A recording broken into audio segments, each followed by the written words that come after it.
시간이 되었습니다. 우리 다 같이 묵도하심으로 12월 29일 월요일 새벽 하나님 앞에 예배드립니다. 존귀하시고 내려오신 우리 주 하나님, 오늘도 우리에게 좋은 날 주시고 주님 앞에 모여 예배할 수 있도록 믿음 주시고 건강 주시고 참으로 감사드립니다. 하나님을 예배함이 우리 마음에 참 좋습니다. 천국의 기쁨을 맛보게 하시고 오늘도 우리 삶이 천국으로 변화되어지도록 성령 하나님 임재하여 주옵소서. 모든 예배의 시종을 주님 앞에 맡겨드리오며 거룩하신 우리 주 예수님 이름으로 간절히 기도드리옵나이다. 아멘. 우리 사도신경 고백드립니다. 전능하사 천지를 만드신 하나님 아버지를 내가 믿사오며 그 외아들 우리 주 예수 그리스도를 믿사오니 이는 성령으로 잉태하사 동정녀 마리아에게 나시고 본디오 빌라도에게 고난을 받으사 십자가에 못 박혀 죽으시고 장사한 지 사흘 만에 죽은 자 가운데서 다시 살아나시니 하늘에 오르사 전능하신 하나님 우편에 앉아 계시다가 저리로서 산자와 죽은 자를 심판하러 오시리라. 성령을 믿사오며 거룩한 공예와 성도가 서로 교통하는 것과 죄를 사하여 주시는 것과 오미다시 사는 것과 영원히 사는 것을 믿사옵나이다. 아멘. 자, 우리 찬송가 304장 찬송가 304장 그 크신 하나님의 사랑 만료가 현용 못하네 함께 찬송하겠습니다. 304장입니다.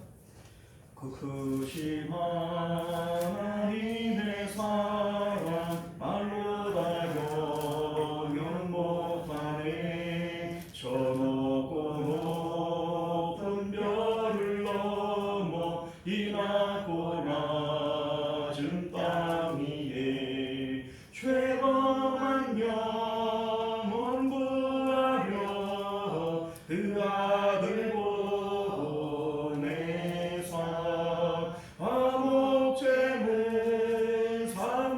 삼으시고 죄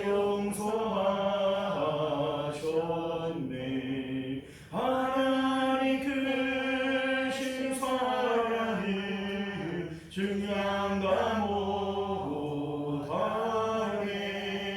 영원히 변치 않는 사랑 선보여 찬양하세.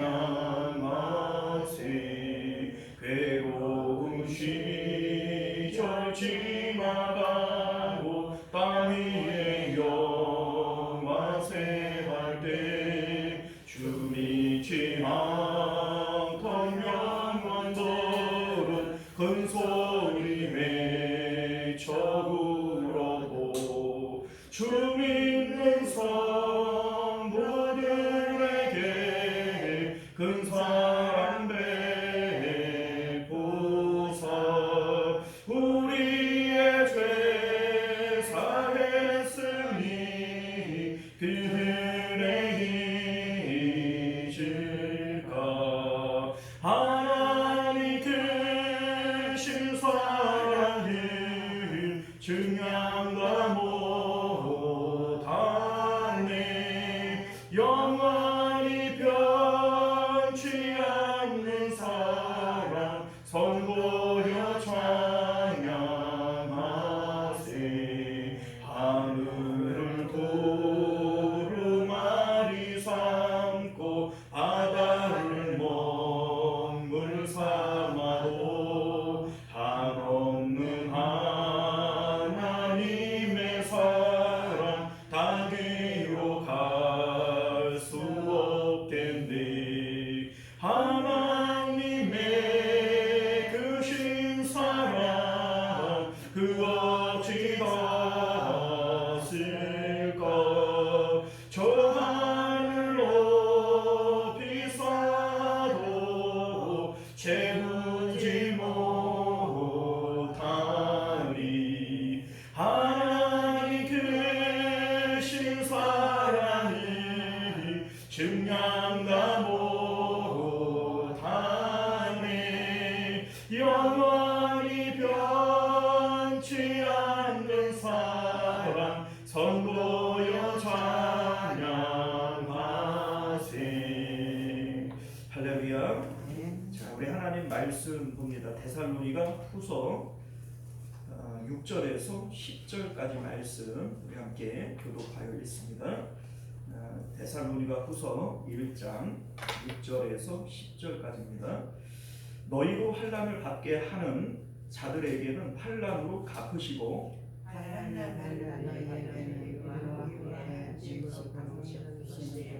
하나님의 복이시 주 예수께서 자기의 능력의 천사들과 함께 하늘로부터 불꽃 가운데 나타나실 때에 하나님을 모르는 자들과 우리 주 예수의 복음에 복종하지 않는 자들에게 형벌을 내리시리니 이르는 자들은 주의 얼굴과 그의 힘을 영원한 멸망에 이르게 된다.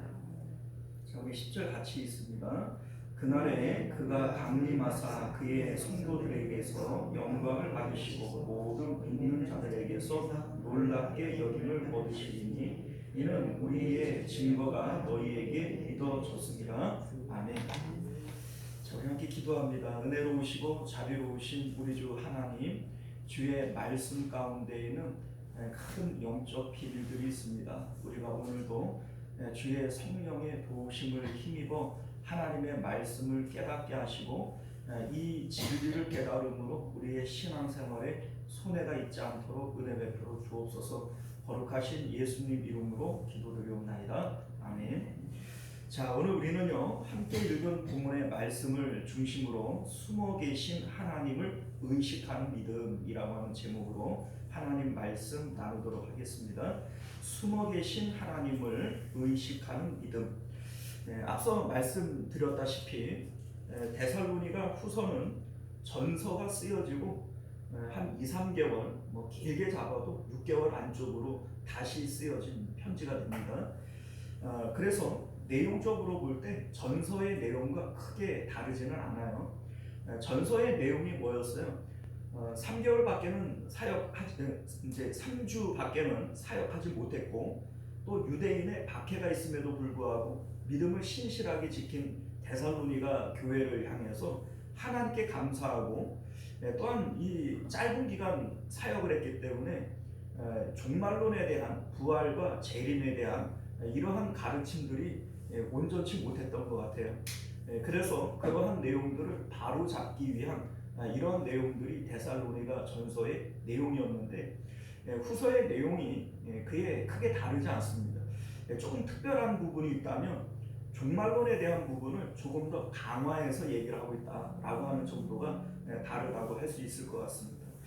자, 4절 말씀을 보면 그러므로 너희가 견디고 있는 모든 박해와 환난 중에서 너희 인내와 믿음으로 말미암아 하나님의 여러 교회에서 우리가 친히 자랑한다 이런 얘기를 합니다. 여러 교회에서 친히 자랑한다라고 하는 것을 우리말로 표현하면 간증한다 이렇게 표현할 수 있을 것 같아요. 자, 그런데 왜 환난과 박해를 받는 것을 자랑하는가? 이거를 왜 간증하는가? 우리가 생각할 때에는 환난과 박해가 있는 것은 자랑할 거리가 아니고 기도를 통해서 이러한 환난과 박해를 물리칠 때 이게 자랑거리 같은데 사도 바울은 그렇게 생각하지 않는 것이죠. 자, 그 이유가 어디에 있냐면 5절 이제 환난과 박해라고 하는 것이요 결과적으로 우리의 믿음을 드러내는 일이기 때문에 그래요. 우리 5절 말씀을 보면 이는 하나님의 공의로운 심판의 표요 너희로 하여금 하나님의 나라에 합당한 자로 여김을 받게 하려 함이니 그 나라를 위하여 너희가 또한 고난을 받느니라 이렇게 말씀합니다. 자, 무슨 얘기냐면 박해와 환난을 받는 가운데에도 믿음으로 인내하고 있는 이것이 하나님의 공의로운 심판의 표라는 겁니다. 그러니까 너희가 믿음으로 우리는 그 구원을 받는데 너희가 환난 가운데에도 믿음을 드러내고 있으니 이게 너희가 하나님의 심판을 이겨낼 수 있는 공의로운 표다라고 하는 것이고요. 하나님 나라에 합당한 자로 여김을 받는 것이다. 그리고 그렇기 때문에 지금 받고 있는 그 환난은 천국을 위해서 받고 있는 환난이다 라고 지금 말씀하고 있는 것이죠. 자, 여러분들 우리는 믿음으로 구원을 받아요. 그런데 그 믿음이 진짜여야지 않겠습니까? 근데 그 진짜 믿음, 가짜 믿음을 우리가 뭘로 알 수 있느냐? 환난과 박해 가운데 견디는 그것으로 우리의 믿음이 참인 것을 드러낼 수 있다라고 하는 겁니다. 우리가 생각해 보면 성경에 나오는 모든 믿음의 선배들이 다 환난이 있었어요. 아브라함이라든지 뭐 욥이라든지 요셉이라든지 다윗이라든지 다니엘이라든지 성경에 나오는 그 어떤 누구도 우리보다 환난이 적지 않았습니다. 오히려 많았죠. 자, 그런데 이들이 환난을 이겨내는 방법들을 보게 되어지면 우리는 어떤 환난들이 왔을 때 기도로 이걸 물리치려고 하고 기도로 이 환난들을 이겨내려고 그러는 거예요. 그런데 아브라함이나 뭐 욥이나 요셉이나 뭐 다윗이나 다니엘이나 그 어떤 누구도 기도를 통해서 그 환난 자체를 물리치려고 했던 인물은 아무도 없습니다. 여러분들 아브라함이 그 환난을 당할 때 기도해가지고 이 환난 물리치는 거 봤어요? 뭐 다니엘도 마찬가지고 어느 누구도 환난을 당할 때 환난 자체를 기도로 물리치는 사람은 없어요. 여러분들 오히려 이들은 어떻게 담당을 했냐면 환난과 그 핍박이 있을 때 오히려 하나님께 집중함으로써 이 문제를 해결했던 거예요. 이를테면 바울과 실라가 매를 맞고 감옥에 던져져요. 그런데 그 안에서 하나님 우리 억울합니다. 이 억울함을 풀어주십시오. 너무 아픕니다. 이거 안 아프게 해주십시오. 이렇게 환난과 핍박 자체를 물리치려고 한 게 아니라 그 안에서 하나님으로 인해서 오히려 기뻐하고 찬양하고 기도하고 하나님께 집중했단 말이죠. 자, 이렇게 함으로써 이들은 환난과 핍박을 이겨냈던 것이지. 그러니까 오늘날 우리들은 자꾸 이 환난과 핍박 자체를 물리치려고 그래요. 이게 왜 이런 현상이 일어나냐면 하나님의 주권을 인정하지 않기 때문에 그렇습니다. 우리에게 환난을 주신 분이 누구예요? 하나님이시죠. 그러면 하나님께서 환난과 핍박을 주시는 이유가 무엇인지를 알고 하나님께 집중을 해야 되는 것인데 그 환난 자체를 물리쳐 버리면 하나님의 목적을 이룰 수가 없습니다. 자, 그래서 우리 이제 6절과 7절 말씀을 보게 되어지면요, 너희로 환난을 받게 하는 자들에게는 환난으로 갚으시고 환난을 받는 너희에게는 우리와 함께 안식을 갚으시는 것이 하나님의 공이시다. 이런 말씀을 해요. 자, 이 말씀이 무슨 의미예요? 지금 우리가 환난을 받는다고 할지라도 이 환난으로 끝나는 게 아니라는 겁니다. 마침내 하나님께서 공의로 심판하실 때가 오실 것이고 너희를 핍박하고 환난을 줬던 그들은 하나님의 심판을 받게 될 것이고 너희들은 그때에 보상을 받게 될 것인데 우리와 함께 안식을 누리게 될 것이다 라고 하는 것을 말씀하고 있는 것이죠. 자, 이러한 사실들을 알기 때문에 예수님도 스데반 집사님도 자기를 돌로 치고 자기를 십자가에 못 박는 그들을 향해서 원망하지 않고 시기하지 않습니다. 오히려 그들의 죄를 용서해 달라고 기도하는 것이죠. 그 이유가 어디 있어요? 이걸 아는 거예요. 하나님의 공의로운 심판이 있고 그리고 그 심판의 결과로 너희들이 지금 하고 있는 일들이 너희들에게 심판의 결과로 돌아올 것이다 라고 하는 것을 너무나도 절실하게 알고 있기 때문에 그들을 향하여 원망하기보다는 불쌍히 여기는 이러한 마음들을 가지고 있었던 것이죠. 자, 오늘 우리가 눈여겨보고 싶은 구절은 7절 하반절에 있는데요, 예수님의 재림의 상황에 대해서 표현하고 있는 그런 내용들입니다. 자, 재림이 어떤 것인지에 대해서 우리가 정확한 어떤 지식들을 갖고 있을 필요가 있어요. 사도 바울이 데살로니가 전서에서 이런 말씀을 하잖아요. 예수님의 재림과 부활에 대한 내용을 너희가 모르지 않기를 내가 원한다 이런 얘기를 해요. 자, 네가 그런 것들을 알아야 된다. 종말에 대한 부활과 재림에 대한 이러한 내용들을 네가 모르지 않기를 내가 원하지 않는다 이렇게 얘기를 하는 이유는 우리가 이러한 것들을 모를 때 신앙적으로 상당히 손해를 봅니다. 그러니까 우리 그러잖아요. 몰랐습니다. 그런데 모르는 게 면죄부가 될 수는 없어요. 그렇기 때문에 우리가 이제 이 재림에 대한 이런 내용들, 이런 그 지식들을 분명히 알아야 된다는 것이죠. 그래서 사도 바울이 너희들이 알기를 원한다 이런 얘기를 하면서 이거를 써줄 때에는 이걸 우리가 분명히 알아야 되는 것이다. 모르면 손해다 이 얘기죠. 자, 물론 재림에 대한 우리가 완전한 지식을 가질 수는 없어요. 왜냐하면 지금 우리는 시간과 공간이 있는 이 3차원의 세계 안에 살고 있습니다. 그런데 천국이라고 하는 이 세계는 영적인 세계고 4차원의 세계예요.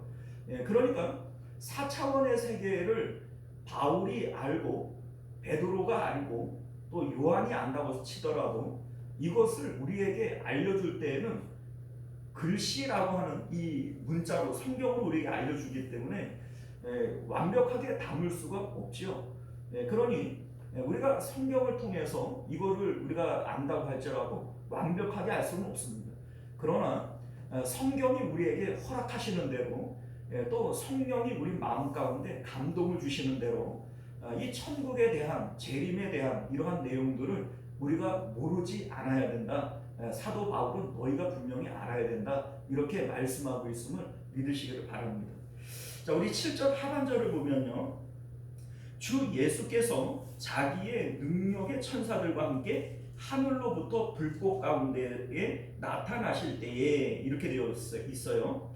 자, 여기에 하늘이라고 얘기를 하는 이 하늘은 새들이 날아다니는 비행기 날아다니는 그 하늘을 얘기하는 것이 아닙니다.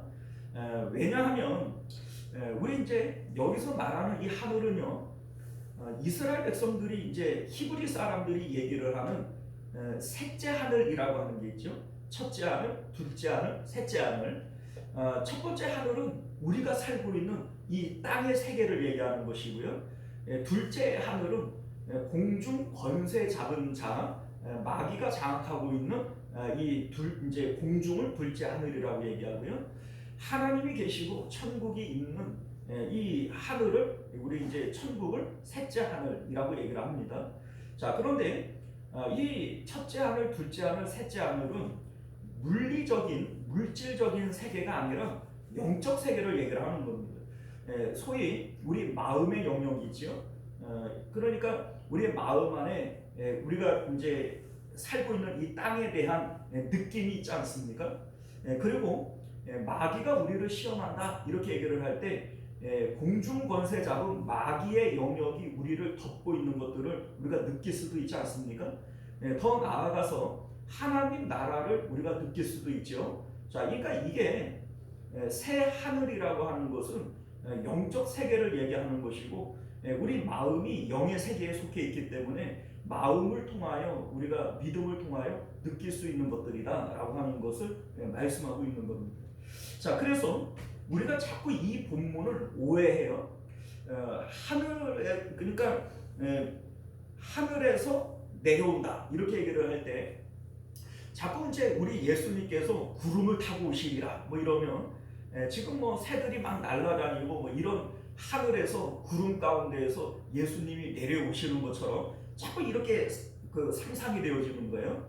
이렇게 상상하고 오해하는 이유가 어디 있냐면 예수님께서 부활 승천하실 때 이때에는 이 땅이라고 하는 이 세계가 있었고 그리고 이제 천사들이 하는 얘기가 너희가 본 모습 그대로 다시 오리라 이런 얘기를 하니까 당연히 하늘로부터 내려오신다 구름을 타고 오시리라 뭐 이런 얘기를 하니까 당연히 예수님의 그 부활할 때에 승천할 때의 그 모습을 상상하면서 그때처럼 이 우리가 땅에 있고 예수님께서 구름을 타고 하늘에서 내려오는 것처럼 이렇게 자꾸 상상이 되어지는 거예요.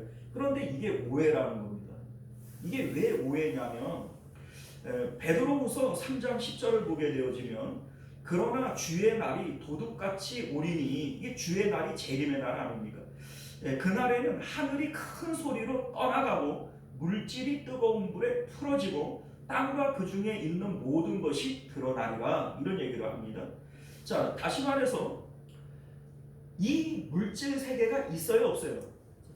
없어져 버리는 거예요. 예수님께서 재림하실 때에는 하늘이 큰 소리로 떠나가 버리고 이 세상이 불로 살라지고 연기처럼 풀어져 버리고 모든 이 땅에 있던 것들이 드러나게 되어진다. 이렇게 얘기를 하는 것은 더 이상 이 세상 가운데 물질 세계는 완전히 없어지는 거예요.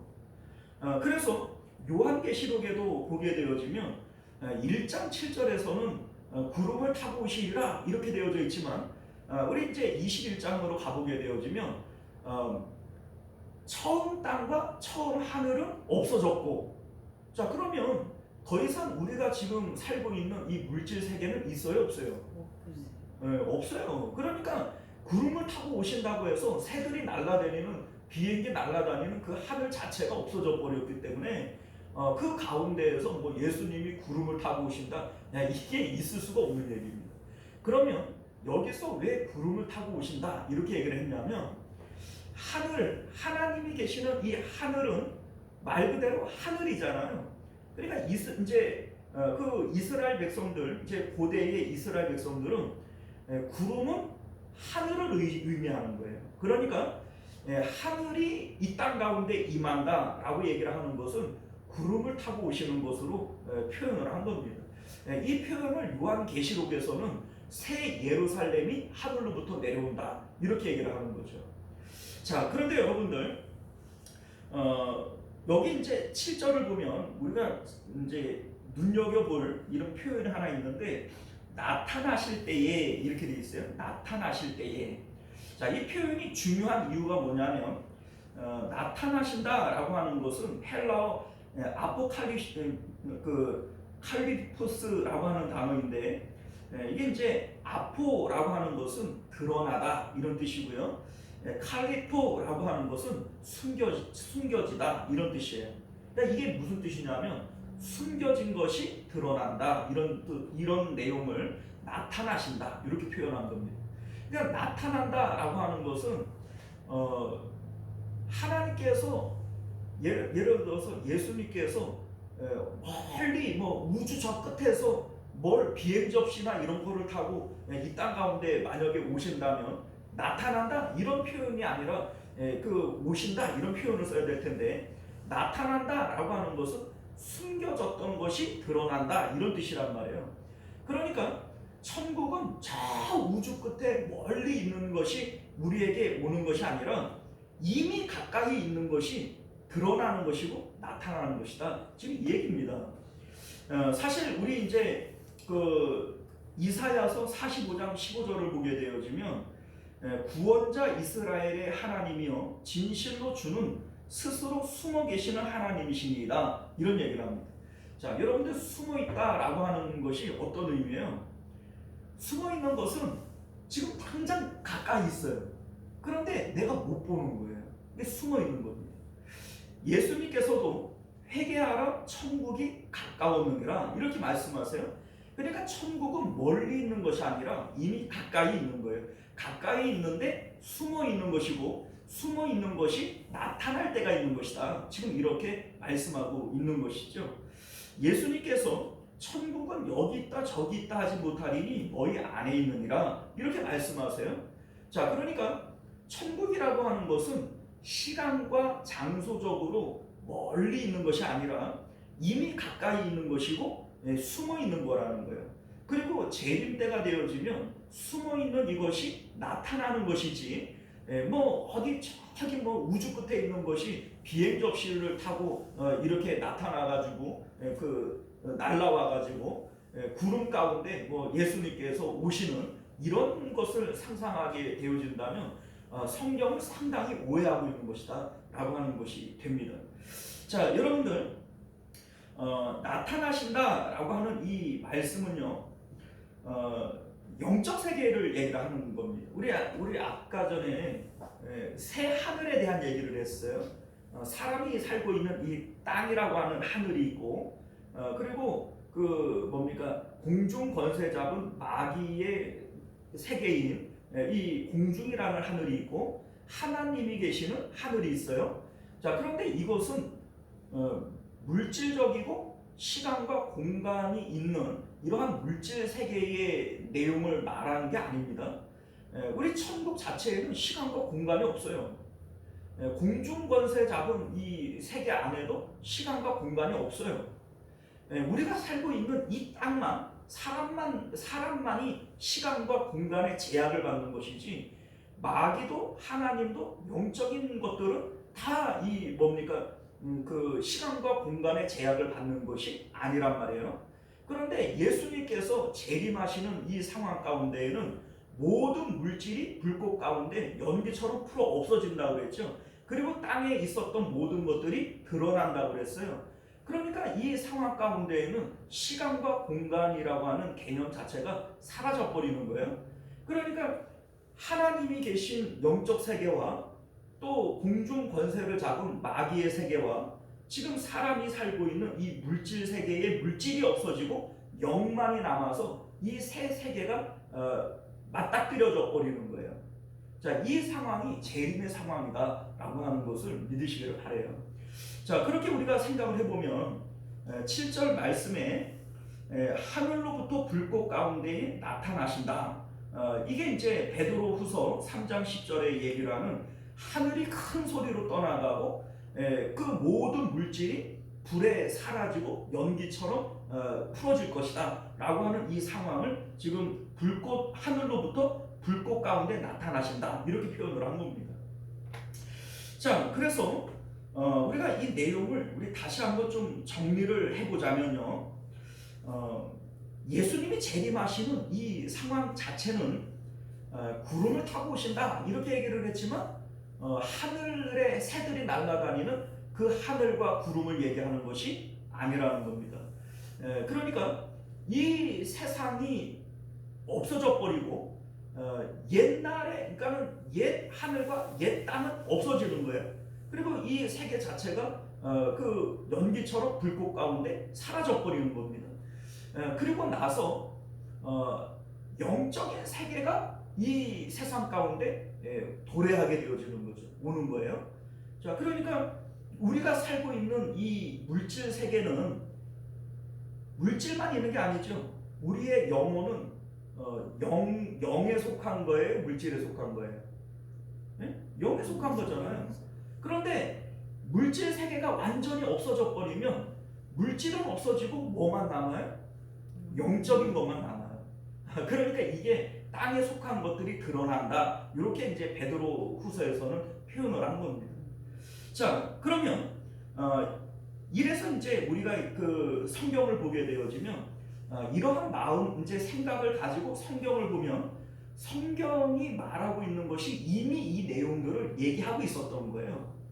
우리가 잘 아는 히브리서 11장 1절을 보면 믿음은 바라는 것들의 실상이요 보이지 않는 것들의 증거다 이렇게 얘기를 해요. 지금 이 세상 가운데 영적인 세계가 이미 있단 말이에요. 그리고 우리의 마음, 우리의 영혼은 영적인 세계에 속해 있는 거죠.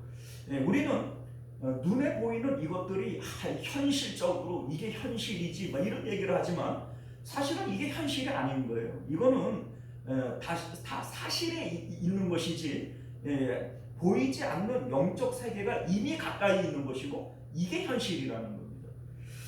우리 이제 로마서 8장 24절 이하를 보면 우리가 소망으로 구원을 얻었음에 보이는 소망이 아니요 그 보이는 것을 누가 바라리요 이렇게 얘기를 합니다. 그러니까 사도 바울은 눈에 보이는 이것들은 이게 다 가짜들이라는 거예요. 우리가 언제 눈에 보이는 이것들 소망하고 사냐? 보이지 않는 하나님 나라 이 영적인 세계를 소망하고 사는 것이지 이 얘기를 하고 있는 거죠. 고린도후서 4장 18절에서도 이런 말씀을 합니다. 우리가 주목하는 것은 보이는 것이 아니요 보이지 않는 것이니 보이는 것은 잠깐이요 보이지 않는 것은 영원함이로다 이런 말씀을 합니다. 자, 그러니까 믿음의 선진들은 보이지 않는 영적 세계를 보고 살았던 것이고 그 영적 세계는 멀리 있는 것이 아니라 이미 우리 가운데 가까이 있었던 거예요. 회개하라 천국은 가까이 있다 이렇게 예수님께서 말씀하고 있었던 것임을 믿으실 수 있기를 바랍니다. 자, 이것을 우리가 비유로 좀 얘기를 하자면 이런 거예요. 천국은 이미 가까이 있어요. 그래서 천국은 하나님은 우리를 지금 지켜보고 있어요. 그런데 우리는 보여요, 안 보여요? 안 보여요. 그러니까 마치 그 차에 짙은 썬팅을 하면 차 바깥에 있는 사람들은 그 차 안에 뭐가 사람이 있는지 없는지를 몰라요. 그러니까 사람이 없는 줄 알고 그 이제 그 술 취한 사람이 가가지고서는 바지 지퍼를 내고 막 그 차 앞에 가서 막 오줌을 싸려고 그러고 그러잖아요. 그런데 그 안에는 사람이 있어요, 없어요? 있다는 거예요. 자, 또 이런 거 있어요.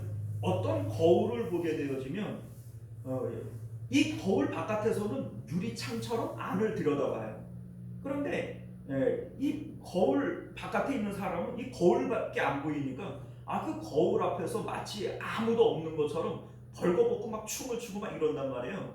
그런데 거울 안쪽에서 보면은 어떻게 보여요? 미친 사람처럼 보이는 거죠. 이게 딱 지금 천국과 이 땅의 현실이라는 겁니다. 자, 그러니까 우리는 물질 세계에 눈이 가려져 있기 때문에 영적 세계를 못 보는 거예요. 그러니까 이 세상 가운데에서 돈이 좋아, 자식이 좋아, 뭐 명예가 좋아, 뭐 이러면서 우리가 살고 있지만 천국에서는 이 상황들을 들여다볼 때 이게 바로 술 취함이고 방탕이라는 거예요. 마치 분명히 눈에 보이지 않지만 천국이 있고 하나님이 계신데 그 앞에서 막 바지 지퍼를 내리고 오줌을 싸려고 그러는 것처럼 보이고 또 그 거울 앞에서 벌거벗고 춤추는 것처럼 이게 바로 술 취함이고 이게 방탕이라는 거예요. 하나님은 이미 가까이 계시고 천국은 이미 가까이 있는 거예요. 우리 눈에 가려져서 보이지 않는 것이고 하나님은 숨어 계시는 하나님이니까 보이지 않는 것뿐이지 이미 우리 가까운 곳에 이미 숨어 계시는 거예요. 그리고 재림 때가 되어지면 물질 세계 자체가 없어져 버리니까 그러니까 숨겨져 있던 천국과 하나님이 드러나게 되어지는 거예요. 이것을 나타나신다 이렇게 표현을 하는 것이죠. 자, 우리 8절과 9절 말씀을 보면요, 하나님을 모르는 자들과 우리 주 예수의 복음에 복종하지 않는 자들에게 형벌이 내리시리니 이런 자들은 주의 얼굴과 그의 힘의 영광을 떠나 영원한 멸망의 형벌을 받으리로다 이렇게 말씀합니다. 자, 우리가 뭐 앞서도 말씀을 드렸지만 주의 호령과 천사장의 소리와 하나님의 나팔 소리가 있어요. 재림 때에 나타날 이 세 가지의 그 상황들을 얘기하죠. 자, 주의 호령이라고 하는 것은 예수님이 그 재림하실 때 그 호령과 함께 이 물질 세계가 없어져 버릴 거예요. 자, 그러니까 예수님의 재림의 상황 가운데 예수님이 호령하시게 되어지면 그 호령과 함께 물질 세계 자체가 하늘이 떠나가고 이 땅은 불꽃 가운데 사라져 버리는 거예요. 자, 그러고 나면 더 이상 이 땅 가운데 남아있는 것은 없지만 우리 이제 영에 속한 우리의 영혼들 있잖아요. 이 영혼들은 없어져요, 안 없어져요? 이건 안 없어져요. 그러니까 영혼인 거죠. 영혼이 있는 거니까. 그러니까 물질 세계는 없어지지만 영들은 남아요. 이 영들 가운데에는 하나님을 믿는 사람도 영이고 하나님을 믿지 않는 사람도 영이에요. 그래서 재림 때, 그러니까 심판 때에는 선한 일을 행한 자는 생명의 부활로, 악한 일을 행한 자는 심판의 부활로 나오리라 이렇게 말씀하셨죠. 그러니까 모든 영적 이제 존재들이 다 나타나게 되어질 거예요. 그러니까 다 나타나는 거예요, 이게. 자, 그런데 이때 이제 천사장의 호령과 함께 이렇게 얘기를 할 때 이 천사장이 하는 일은 뭐냐면 알곡과 가라지를 나누는 겁니다. 그러니까 순식간에 이 그 천사장의 호령과 함께 천국 갈 사람과 지옥 갈 사람이 딱 나눠지게 되어집니다. 양과 염소로 나누어지듯이 이 나눠지는 거예요. 그러니까 사실은 성경이 이 내용에 대해서 여러 번 여러 가지의 상황 가운데 계속 설명하고 있었던 거예요. 우리가 이걸 못 깨달아서 그런 거지. 자, 그리고 마지막 하나님의 나팔 소리가 있어요. 하나님의 나팔 소리와 함께 모든 몸이 호련히 변화되어질 것이다. 이렇게 사도 바울은 말씀하고 있는 거예요. 자, 이게 어떻게 변화되어지는가?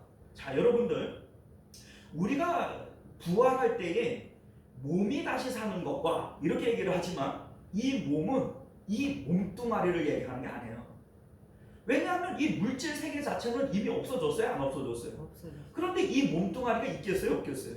없겠네요. 당연히 없어요. 그러니까 몸이 부활한다라고 얘기를 할 때 이 몸은 이 몸뚱아리를 얘기하는 게 아닙니다.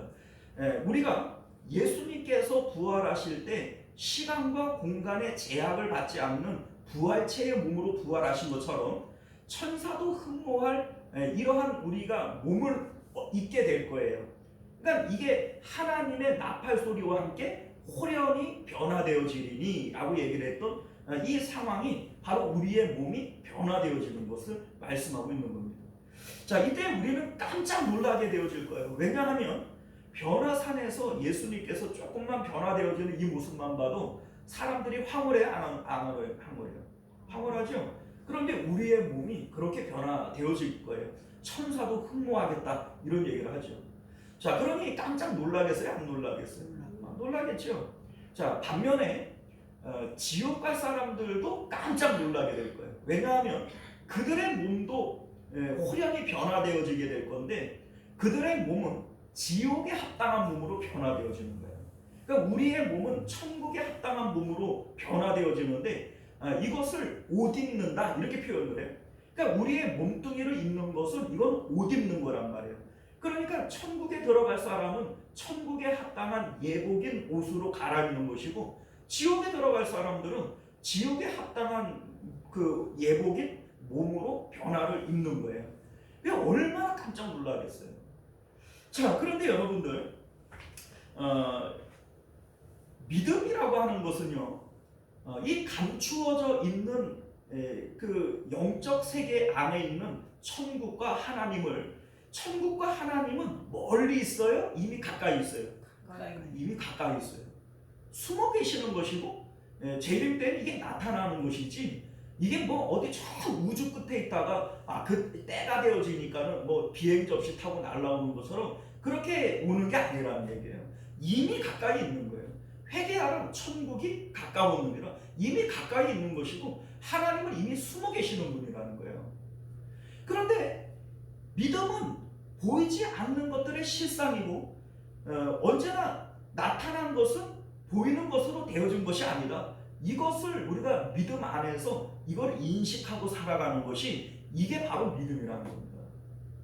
그래서 보이지 않는 하나님이 저 멀리 있는 것이 아니라 이미 내 가까이 있고 나를 지켜보고 계시고 나는 그 하나님 앞에 행하고 살아가는 겁니다 라고 생각하는 이것을 믿음이라고 얘기를 한다고요.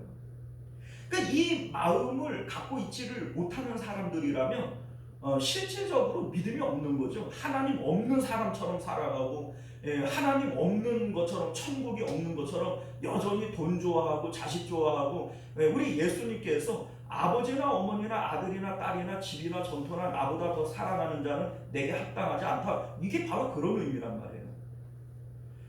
자, 여러분들, 그러면 우리는 이 보이지 않는 천국, 멀리 느껴지는 이 천국을 어떻게 내 가까이 있는 것으로 여기며 살아갈 수 있는가?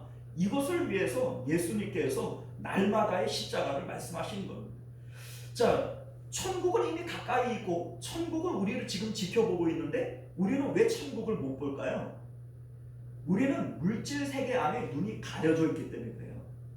그러니까 눈에 보이는 것들이 이게 진짜라고 믿고 눈에 보이는 것들이 전부라고 믿는 거예요. 그런데 십자가는 뭐냐면 눈에 보이는 이 모든 것들이 이미 죽었다, 없어졌다, 이거를 날마다 고백하라는 거잖아요. 그러니까 십자가를 통해서 세상의 있음에 대해서, 세상의 좋음에 대해서 날마다 죽는 사람들은 보이지 않는 천국이 그때부터 보이기 시작을 하는 거예요. 그러니까 예수님께서 날마다 자기 부인과 자기 십자가를 얘기하는 것은 우리를 위해서 얘기를 하는 것이지 하나님을 위해서 얘기하는 게 아니에요. 우리가 날마다의 십자가를 통해서 세상에 대해서 죽지를 않으면 이미 가까이 와 있는 천국을 볼 수 없고 느낄 수 없어요. 그런데 날마다의 십자가를 통해서 우리가 예수님 안으로 들어가게 되어지면 성령의 감각기관을 통해서 보이지 않는 하나님과 천국을 보게 되어지고 느끼게 되어지는 거예요. 멀리 배던 하늘나라 내 마음속에 이루어지니 날로 가깝도다. 성령을 통해서 우리는 가까이 와 있는 이 천국을 볼 수 있고 느낄 수 있게 되어준다는 겁니다. 사랑하는 성도 여러분, 우리가 오늘 이 말씀을 통해서 재림 때의 이 상황을 분명히 아실 수 있기를 바라요. 이거를 모르면 우리는 신앙생활에 큰 손해를 보고 살아가는 거예요. 마치 천국이 멀리 있는 것처럼, 하나님이 우리를 모르고 있는 것처럼 그렇게 우리가 살아갈 수밖에 없는 것인데, 아니에요. 하나님은 이미 가까이 계시고 숨어 계세요. 우리를 지켜보고 계시고, 그래서 우리는 그 앞에서 술 취하고 방탕하면 안 되는 겁니다. 우리가 오늘 말씀을 기억하시기를 바랍니다. 기도하겠습니다. 은혜로우시고 자비로우신 우리 주 하나님, 오늘도 우리에게 주시는 하나님의 귀한 말씀을 통해서 하나님 나라의 이 비밀을 우리가 분명히 깨달아 알게 하시고, 믿음의 선진들은 보이지 않는 하나님을 가까이 계신 분으로 하나님 앞에서 살아갔던 모습들을 우리가 봅니다. 우리 하나님, 우리의 영안을 열어주셔서 숨어 계신 하나님, 가까이 있는 그 천국을 날마다 목격하며 살아가는 저희들 되게 하여 주옵소서. 거룩하신 우리 주 예수님 이름으로 간절히 기도드리옵나이다. 아멘. 주기도문으로 예배 마칩니다. 하늘에 계신 우리 아버지여, 이름이 거룩히 여김을 받으시오며 나라가 임하시오며 뜻이 하늘에서 이룬 것 같이 땅에서도 이루어지이다. 오늘 우리에게 일용할 양식을 주시옵고, 우리가 우리에게 죄 지은 자를 사하여 준 것 같이 우리 죄를 사하여 주시옵고, 우리를 시험에 들게 하지 마시옵고 다만 악에서 구하시옵소서. 나라와 권세와 영광이 아버지께 영원히 있사옵나이다. 아멘. 자, 우리 계속해서 함께 기도하실 때 말씀을 기억하시며 기도하실 수 있기를 바라겠고요. 또 나라와 민족을 위해서, 또 우리 가정과 자녀들을 위해서, 또 교회의 부흥과 우리 한우들을 위해서 함께 기도해 주시기를 부탁드립니다. 우리 주여 한번 외치고 함께 기도하겠습니다. 주여, 은혜